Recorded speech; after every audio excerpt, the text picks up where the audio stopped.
বঙ্গভবনে অন্তর্বর্তীকালীন সরকারের যে শপথ অনুষ্ঠান হয়েছে, এই শপথ অনুষ্ঠানের কয়েকটা এক্সক্লুসিভ দিক নিয়ে আলোচনা করব, যেটা খুবই গুরুত্বপূর্ণ।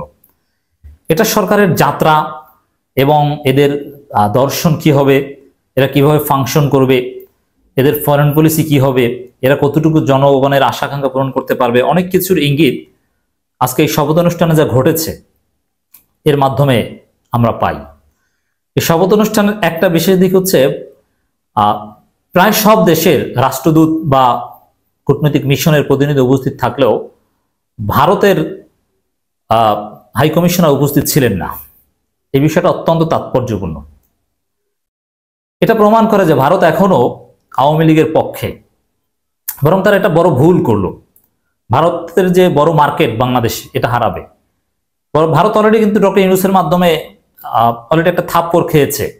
ডক্টর ইউনূস সেভেন সিস্টার্সের উদাহরণ দিয়ে ওদেরকে সতর্ক করে দিয়েছেন। বরং যুক্তরাষ্ট্রের মতো এই অন্তর্বর্তীকালীন সরকারকে ওয়েলকাম জানিয়ে যদি এখানে আসতো, সহযোগিতার কথা বলতো, ভারতের জন্য ভালো হতো। তো ভারতের প্রতিনিধি না আসার ঘোষণাটা, এটা আমি মনে করি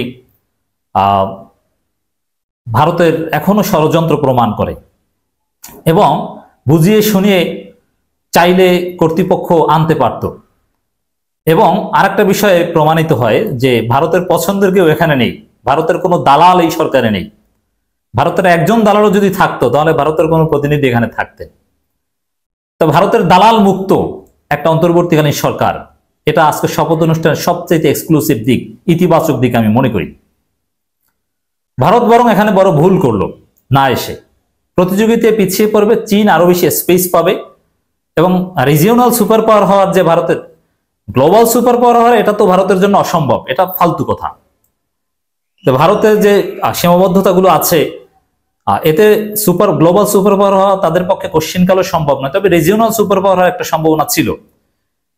কিন্তু একদিকে পাকিস্তান থেকে মার খায়, আর একদিকে মালদ্বীপ থেকে মার খায়, নেপাল ভুটানও দাম দেয় না, চীন থাপ্পড় দেয় ভিতরে ঢুকে, এখন বাংলাদেশও থাপ্পড় দিবে। ডক্টর ইউনূস অলরেডি দিয়েছে, তারপর সোজা হয়নি। বরং এখানে ডক্টর ইউনূসের সাথে যদি কাঁধে কাঁধ মিলিয়ে কাজ করার কথা বলতো, যুক্তরাষ্ট্রের মতো ওয়েলকাম জানাতো, শপথ অনুষ্ঠানে আসতো, তাহলে ভালো হতো। এই চালাকিটা ভারত করলো, এটা ভারতের জন্য ক্ষতিকর, ভারতের জন্য অবশ্যই অত্যন্ত নেগেটিভ পয়েন্ট, কিন্তু আমাদের জন্য এটা ইতিবাচক যে ভারতের দালাল মুক্ত একটা সরকার গঠিত হলো, যার কারণে ভারতের অস্তিত্ব এখানে ছিল না শপথ অনুষ্ঠানে। We are happy. ভারতের দালাল মুক্ত, আওয়ামী লীগ মুক্ত। যদিও আওয়ামী লীগের এই যিনি শপথ করিয়েছেন ডক্টর ইউনূসকে, তিনিই তো শেখ হাসিনার চাইতেও বড় আওয়ামী লীগের, কিন্তু তাকে বিদায় করার প্রক্রিয়া আমরা এটা যেভাবে বাস্তবায়ন করব, চুপ্পুকে বঙ্গভবন থেকে বের করে ছাড়বো। চুপ্পু শপথ করিয়েছে, এখন তোমার বিদায় নেওয়ার পালা। কিছু বিচারপতি, কিছু ভিআইপি ব্যক্তি আছে, ওইসব সব বিচারপতিদের পদত্যাগ অপসারণের নিশ্চয়তা আমরা জনগণকে দিতে পারি। এটা কিভাবে হবে এটা আমরা জানি, প্রক্রিয়া চলছে। অতএব এটা একেবারে সাময়িক নিয়মতান্ত্রিক ভাবে বা রাখতে হয়, এই দ্যাটস ইট। কিন্তু যারা গণতন্ত্রের পক্ষে তারাই শপথ অনুষ্ঠানে ছিল, যারা জনগণের পক্ষে তারাই ছিল। সবচাইতে ভালো দিক যে ভারতের দালাল মুক্ত একটা শপথ অনুষ্ঠান হয়েছে এবং রাজনৈতিক দলগুলোর যথেষ্ট উপস্থিতি ছিল। অনেক বড় প্রতিনিধি দল নিয়ে উপস্থিত ছিল। সেখানে শিক্ষার্থী প্রতিনিধি ছিল, বিভিন্ন শ্রেণী পেশার মানুষ ছিল, একটা উৎসব মুখর পরিবেশ ছিল। জনগণের দীর্ঘদিনের আশা আকাঙ্ক্ষা পূরণ হয়েছে, একটা ফেসিবাদের পর একটা সরকার কায়েম হয়েছে, এতেই জনগণ প্রাথমিকভাবে খুশি। এবং সেখানে দেখলাম যে কাজটা ভালো লেগেছে এবং আসলে সঠিক কাজ করেছে। দীর্ঘ 15 বছর যাবৎ জামাত ইসলামী সব জায়গায় বঞ্চিত হয়েছে, তুচ্ছ তাচ্ছিল্যের শিকার হয়েছে, কিন্তু সে জামাত ইসলাম এখন সব জায়গায় মূল্যায়ন পাচ্ছে। সেনাপ্রধান হাসিনা পালিয়ে যাওয়ার পর যে বৈঠক করেছে রাজনৈতিক দলগুলোর সাথে, সেখানে জামাতের আমিরকে সর্বোচ্চ সম্মান দেওয়া হয়েছে, সবার আগে জামাতের আমিরের নাম নিয়েছে।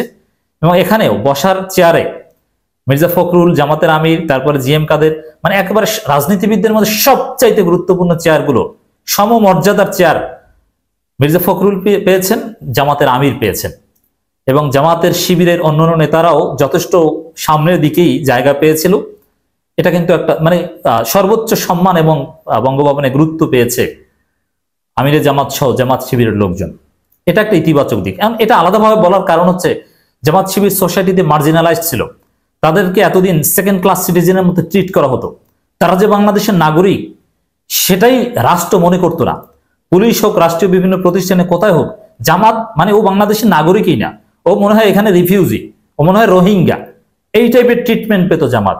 সেই পরিস্থিতি রাতারাতি উন্নতি হচ্ছে, সেনাপ্রধান গুরুত্ব দিচ্ছে, বঙ্গভবনে গুরুত্ব পাচ্ছে, এবং দ্বিতীয় বৃহত্তম রাজনৈতিক দলকে যতটুকু গুরুত্ব দেওয়ার কথা ততটুকুই গুরুত্ব পাচ্ছে। এটা নিঃসন্দেহে ইতিবাচক ভাবে আমরা মনে করি।